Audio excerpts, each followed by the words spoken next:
Então, gente, continuando, nós vimos que o 259 trata da pluralidade de devedores e uma obrigação indivisível.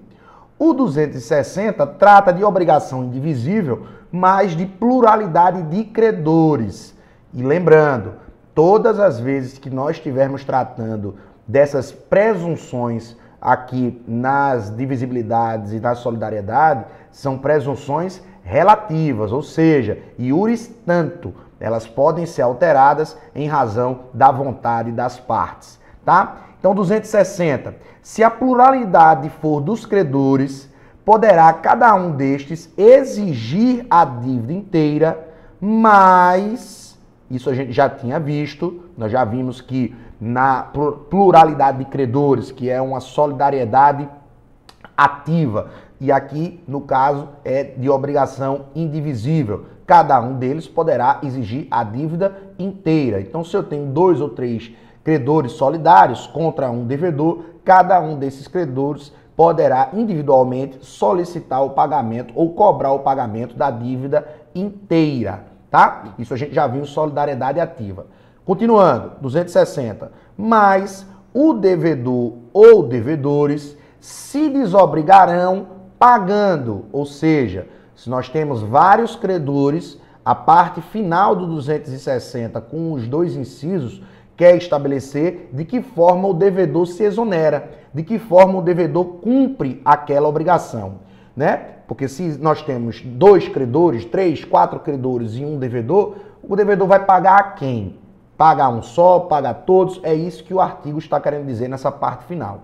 Mas o devedor ou devedores se desobrigarão, ou seja, estarão quites pagando aquela obrigação, pagando a todos conjuntamente. Então, a primeira hipótese, numa pluralidade de credores, é que o devedor ou os devedores devem pagar a todos conjuntamente. Reúne todo mundo e faz o pagamento conjunto a todos, seja por transferência bancária, seja se for uma obrigação, na verdade, indivisível, fazer o pagamento no ato a todos. Esqueça essa questão de transferência bancária. Se é uma obrigação indivisível, então o pagamento é no ato a todos. Ou a um destes, pagando a um dos credores, desde que esse credor faça ou tenha em mãos uma caução de ratificação dos outros credores. O que é isso? Então, se eu tenho 1, 2, 3 credores, A, B e C, que são credores, e D, que é o devedor pode pagar ou diretamente a todos, reúne todos e paga diretamente a todos, entrega em mãos a todos,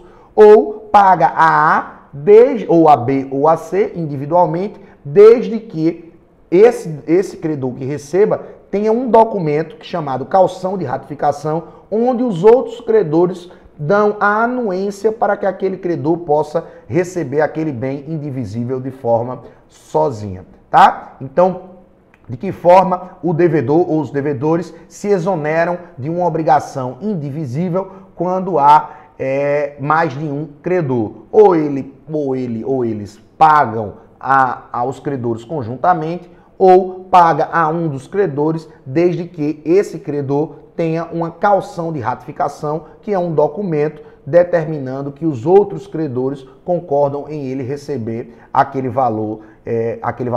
bem indivisível, aquela prestação de maneira sozinha, tá? Então, isso é o 260. 261. Se só um dos credores receber a prestação por inteiro, a cada um dos outros assistirá ao direito de exigir dele em dinheiro a parte que lhe caiba no total. Isso é óbvio. Se nós temos mais de um credor e o devedor paga a apenas um dos credores, e esse credor está com a caução de ratificação, que é o documento que os outros credores autorizam esse credor a receber o bem, isso significa que ele ficou com o bem, que é indivisível. Então ele vai precisar ressarcir os outros credores na forma de dinheiro. Nada impede, pessoal, que esse credor venda esse bem, transforme em dinheiro e faça a repartição, tá? Mas isso é uma hipótese, é uma possibilidade. Ele pode ficar com o bem e fazer o ressarcimento proporcional do valor aos demais credores, tá? Vamos lá para o 262. Se um dos credores remitir a dívida, já falei com vocês que remissão é perdão. Então nós temos mais de um credor e um credor perdoa a dívida. Se um dos credores remitir a dívida, a obrigação não ficará extinta para com os outros. É óbvio, o perdão que o credor dá é apenas da sua cota à parte. Mas estes, os outros credores, só a poderão exigir descontar da cota do credor remitente.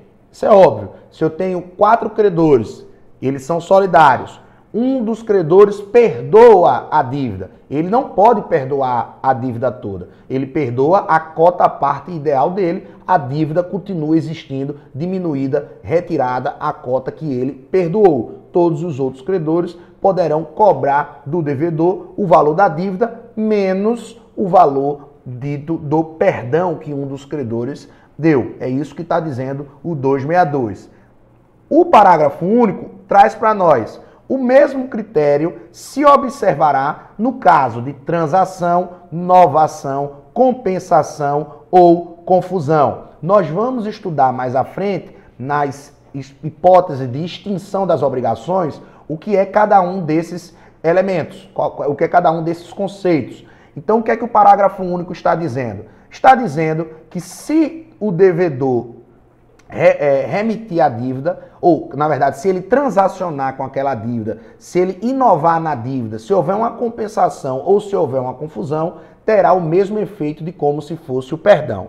O que é transação? Transação, anteriormente no Código 16, era uma forma de extinção